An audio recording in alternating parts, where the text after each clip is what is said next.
Heyo people! Happy spooky month to you! To start, it seems like the monthly format for news doesn't work very well for the 3-week content patches, as they don't really line up. So going forwards, I'm going to change over to covering each big patch drop instead of just one per month, and try to get that out Sunday after the patch. That being said, given the next big patch will probably be this week, we'll find out very soon if I can actually do that. Anyway, let's get to it.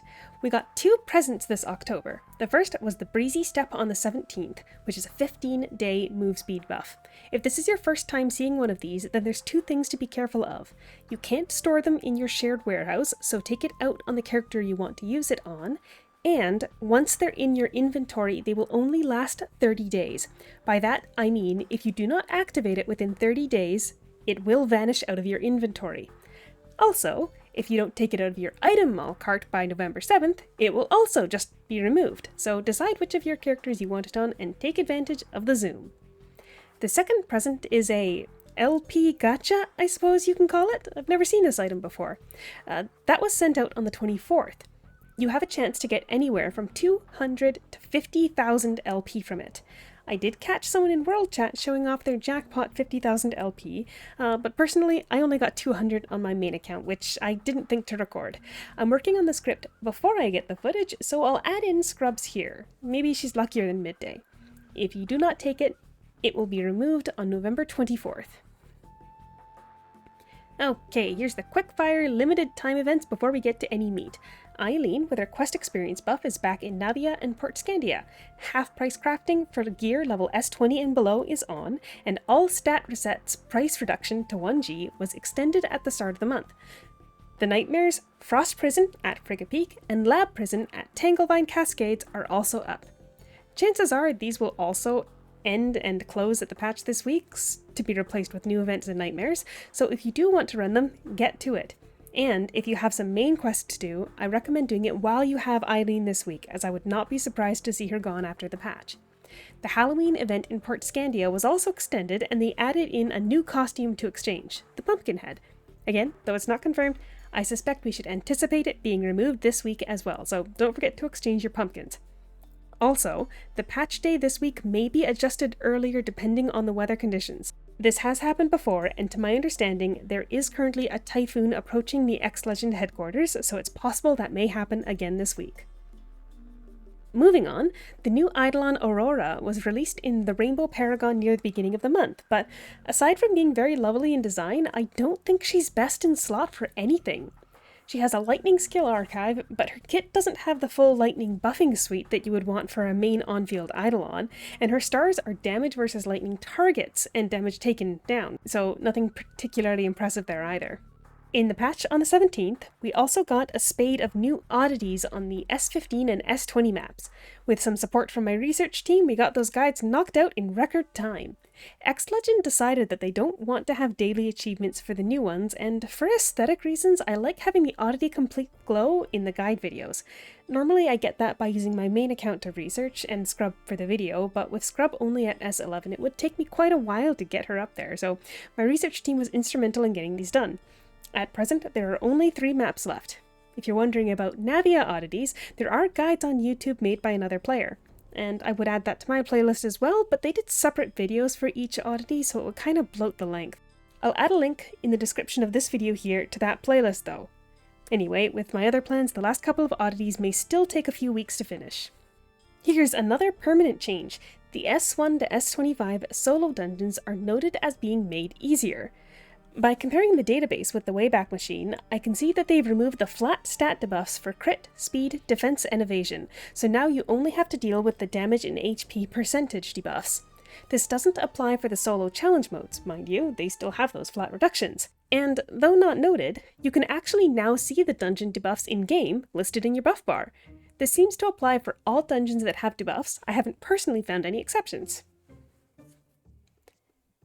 And once again, I am never not surprised by how they choose to share info about class adjustments.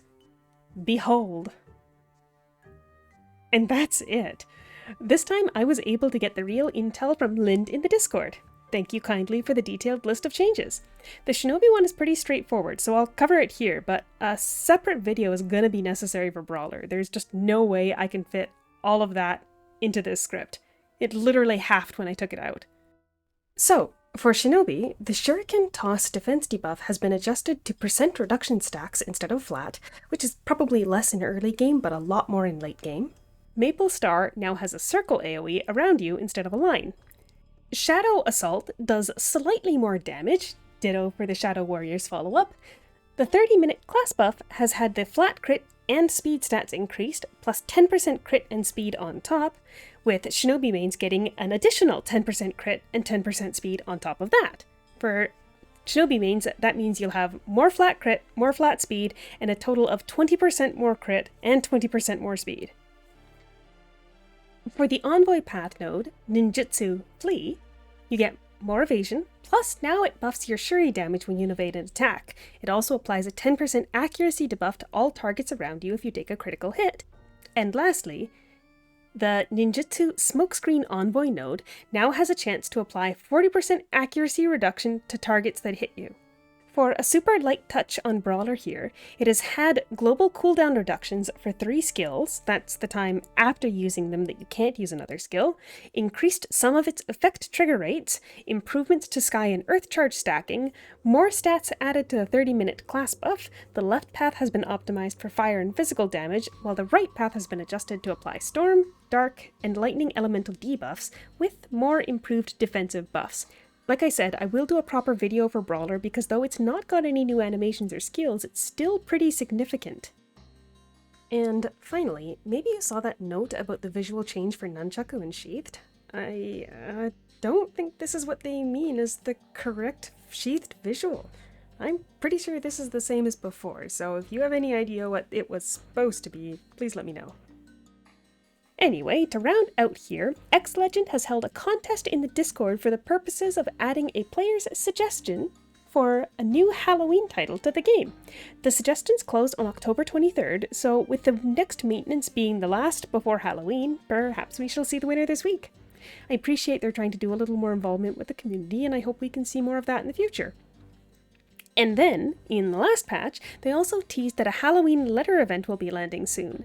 These are the events where players gather up letters from various places. In the past it's been like from Profession NPCs, the Divine Trial Exchange, or a timed NPC check-in, but X-Legend has often restricted these events by placing one of these letters in the cash shop. I really hope player feedback saying that it sucks to not be able to participate as a free-to-play player is taken seriously and we don't see that this time. Fingers crossed.